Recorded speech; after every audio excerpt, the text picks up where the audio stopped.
Vous êtes une chaîne sportive et ça prouve aussi que vous soutenez les causes humanitaires, donc merci d'être venu. Voilà, c'est une action qui a été faite il y a 3 jours. Donc Salima Souakri et moi qui sommes ambassadeurs de bonne volonté de l'UNICEF, nous sommes partis au camp des réfugiés sahraouis au sud de Tindouf. Voilà, en allant là-bas, tu vois les choses différemment. Il y a eu des grosses inondations. Il y a eu des grosses inondations. On a pu constater que tout était détruit, quasiment 70% des habitations, des écoles, des services de santé. En fait, toutes leurs maisons sont construites à base de terre. Et avec l'inondation, tout a été détruit. Donc aujourd'hui, en fait, avec l'UNICEF, c'est permettre aux enfants d'aller à l'école le plus normalement du monde. Donc l'objectif, c'est quoi? C'est de reconstruire des écoles plus solides avec de nouvelles techniques, rapides, pour qu'ils retournent à l'école le plus normalement du monde. Aussi rétablir les services de santé, qui est une des priorités. Et en allant là-bas, j'ai senti que voilà, c'est des gens qui aiment l'Algérie. D'ailleurs, ils m'ont forcé à dire salam alaikum à tous les Algériens. One, two, three, va l'Algérie, ça c'est leur message. Et ils savent, ils sont reconnaissants envers les Algériens. Et wallah, subhanallah, quand tu les vois, quand tu vois leur regard, quand tu dis t'es Algérien, ils ont une lumière, ils ont un respect, ils ont une sympathie parce qu'ils savent qu'on a le cœur sur la main et que justement le message qu'ils veulent faire passer, c'est briser ce mur du silence, faites connaître notre cause, cette situation d'urgence qui est très importante. Donc agissons ensemble. Donc je fais un appel aux dons surtout aux entrepreneurs et à tous les Algériens. Donc à travers l'UNICEF, voilà, faire des dons à travers l'UNICEF. Donc il y aura un communiqué avec un numéro dans chaque article et autrement contacter l'UNICEF directement. Mais je peux vous le dire, je me porte garant, je suis témoin. J'ai vu des choses qui sont très difficiles à voir. Le message est passé, Magic, on va passer un petit peu à l'actualité de l'équipe nationale. Évidemment, tu suis de très près cette actualité. Comment tu as suivi justement la qualification de la sélection pour le troisième tour éliminatoire de la Coupe du Monde, en battant la Tanzanie, voilà, les matchs amicaux, comment tu as suivi tout ça? Bah écoutez, en ce qui concerne les matchs amicaux, c'est vrai que le match de la Guinée, ça a fait beaucoup de bruit.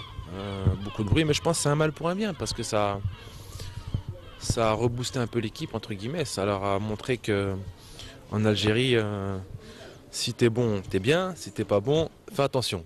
Mais c'est bien. Surtout au 5 juillet, ou partout, même à Blida, si on aurait perdu, ça aurait été pareil. Mais c'est bien parce que ce groupe a connu que la victoire, donc il leur faut des petites défaites comme ça pour se Toi qui forger. as connu Gourcuff, est-ce que tu comprends ou est-ce que tu as compris notamment sa réaction à l'issue justement de ce match amical au Sénégal, où il a parlé d'atmosphère assez... Il a dit que, voilà, qu'il ne s'attendait pas peut-être à un tel climat. Est-ce que tu as compris ce qu'il voulait dire?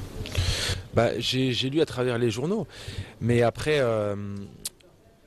une défaite, moi-même en tant que joueur, je suis joueur, il y a une défaite et qu'on remet tout en cause, c'est vrai que ça fait un peu mal. Ça fait un peu mal et je peux comprendre qu'ils ne comprennent pas cette situation parce que c'est un match amical, il y a des échéances très importantes et on a fait un bon parcours avant. Donc dans ces conditions-là. Mais après, comme je le dis, aujourd'hui si on commence à rentrer dans ces choses-là, on ne va pas avancer, on va fracasser la dynamique. Il faut rester sur cette dynamique. Cet entraîneur est là. J'ai joué sous ses ordres. C'est quelqu'un de très compétent, qui aime le football. Il a sa vision des choses. Il avait sa vision du football. Et On dit souvent que le public algérien connaît très bien le football. Oui, bien sûr. Notamment celui du 5 juillet. Et c'est beaucoup plus, ou même les médias, peut-être critiquer ce fameux 4-4-2 que son tête a appliqué Christian Gourcuff. On l'a vu face à la Tanzanie, on est passé à un autre schéma tactique et ça a été mieux. Toi qui as été avec cette équipe, est-ce que tu sens vraiment que pour ces matchs dans l'Afrique Nord notamment, il faut jouer avec une sentinelle? Est-ce que réellement c'est une priorité? Après voilà, bon comme on dit, c'est le boss de l'équipe, donc il a sa vision des choses, il a sa tactique. Le 4-4-2, c'est quelque chose de simple. C'est ce qu'il y a de plus simple dans le football. Après, la critiquer par les journalistes ou par les supporters, c'est un droit que vous avez. C'est tout à fait normal et chacun dit ce qu'il veut, on est en démocratie. Après, c'est vrai que le fait d'avoir changé tactiquement en 4-3-3, en fait, on a senti que l'équipe était plus à l'aise.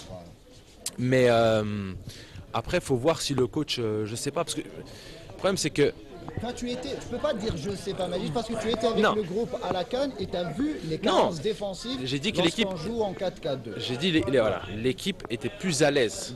Mais après en Coupe d'Afrique, on a joué en 4-4-2. Mais ça a été Voilà. difficile face Ça a à été- l'Afrique du Sud. Sénégal, on a gagné, on a bien joué. Côte d'Ivoire, on a fait un bon match.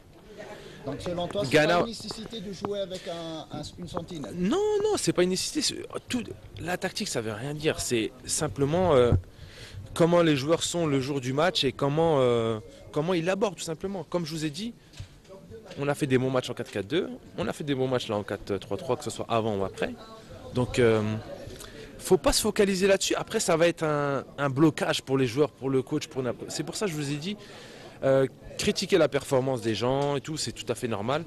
Mais il ne faut pas rentrer dans cette polémique qui va nous mener droit au mur alors que cette équipe est là pour faire monter le football algérien, le niveau, et voilà. Toi qui as connu Vaïd et Gourcuff justement, bon, on sait qu'il y a une différence énorme entre les deux personnes, mais on a vu maintenant avec le temps, certaines, voilà, on dit qu'il y a peut-être des cas d'indiscipline, des joueurs qui ne sont pas peut-être tout à fait irréprochables. Est-ce que tu penses que ça a été un peu l'erreur de Gourcuff de trop donner un peu de répit peut-être aux joueurs, si je peux me permettre? Je sais pas parce que je vis pas dans le groupe, mais d'après mes échos que j'ai, il n'y a pas de cas d'indiscipline, de conflit. C'est ce que j'ai entendu. Après, il faut pas comparer. Tu compares Gourcuff, Vaïd, Saadane, chacun est différent. Saadane nous laissait une certaine liberté.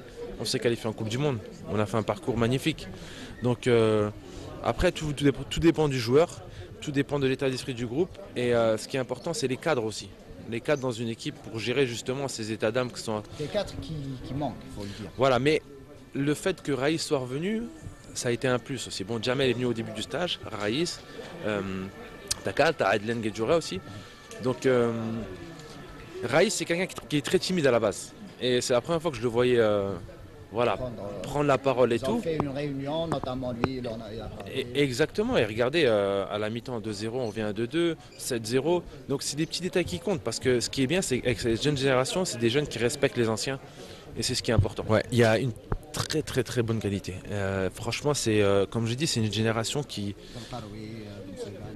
peut être très très très très forte et une des meilleures. Et c'est une équipe qui peut jouer sur encore une Coupe du Monde minimum 2022. Donc c'est pour ça qu'il faut vraiment vraiment rester solidaire et les aider, garder une certaine stabilité, que ce soit dans le staff et tout. Et puis à l'aide des médias aussi, parce que je sais que après c'est votre travail. Faut faire. Des fois on cherche un peu la petite bête. Mais c'est partout pareil, c'est voilà, normal. Oui, mais peut-être qu'il les félicite individuellement. C'est ça le plus important. Est-ce que tu penses pas que... Faut poser la question à Islem. Mais moi je pense que non. Dès qu'un joueur fait du bon travail, il a toujours félicité les joueurs le lendemain du match et tout. Je l'ai vu à travers la Coupe d'Afrique. Mais en revenant à la question, c'est que c'est une génération qui peut faire un très beau parcours et il y a tout. Offensivement, on n'a jamais eu ça depuis un certain temps. Je parle de ma génération. C'est pour ça le public et la presse est exigeante aussi. Non, après vous avez le droit parce qu'on a atteint un certain niveau, ce qui est tout à fait normal. Mais le but c'est quoi? C'est que vous êtes algérien, ils sont algériens.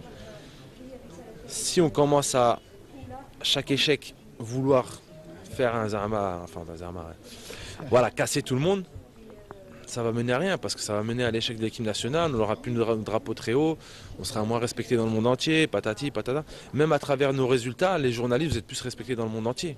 Parce que voilà, vous avez des échanges avec des pays du monde, donc tout le monde est gagnant dans ces résultats. Le temps pour trouver la bonne paire, les bons 4 joueurs, c'est-à-dire la ligne de 4. Parce que tu as Rami qui est très jeune, partir d'Algérie en Belgique et jouer à Montpellier, il n'y en a pas beaucoup qui l'ont fait si jeune. Parce qu'il y a des exemples comme Slimani, Soudani et tout, mais ils sont partis plus tard. Donc lui, c'est un joueur sur qui il faut compter, il faut le laisser prendre de la bouteille. Et il y a Karl qui a l'expérience. Tabekaoui qui a fait un bon match récemment, qui a montré qu'on peut compter sur lui. T'as Belkalem qu'il ne faut pas oublier, que le jour qu'il va reprendre le rythme, il va nous faire énormément du bien, surtout en Afrique, c'est quelqu'un qui a beaucoup d'intape, de solidité. T'as Halish qui revient, joueur cadre, oui bien sûr. Vous savez, quand vous avez le niveau, il va le retrouver, c'est sûr. Il faudra du temps. Mais même si tu n'es pas à 100%, quand tu as atteint un certain âge en défense, juste l'expérience, tu peux gérer. Parce que tu peux passer tes coéquipiers, tu gères le placement et tout. Donc, ouais, mais ce qui est bien, c'est que il y a beaucoup de joueurs. C'est pas comme si on en avait deux, trois. Il y a beaucoup de joueurs, donc il faut laisser du temps. Et moi, je sais que. Juste une dernière question, juste la dernière. La dernière. Juste par rapport à Belfodil, tu refusais d'en parler il y a quelques temps. Ouais. Maintenant, avec le recul, il joue dans le même championnat que toi. Est-ce que tu penses qu'il a fait déjà une erreur quand on voit que son niveau a baissé? J'ai parlé à Isaac. C'est vrai qu'il m'a dit qu'il avait aucune offre et tout, et qu'il avait besoin de jouer rapidement. Mais c'est provisoire en fait. C'est provisoire. Il ne va pas s'installer là-bas définitivement. Donc je pense que ça va être, je sais pas, cette année ou peut-être en janvier, tu sais pas. Mais en tout cas, il a vraiment envie de revenir en Europe. Et voilà, il est encore jeune. C'est vrai il mérite de jouer dans un meilleur club parce que c'est un joueur de qualité. Je le dis, je le confirme. Des fois, à l'entraînement, il prenait le ballon, il éliminait tout le monde normal. Donc c'est vraiment un joueur qui m'avait surpris la première fois qu'il est venu. Donc, mais voyez demain, voyez pas aujourd'hui pour lui.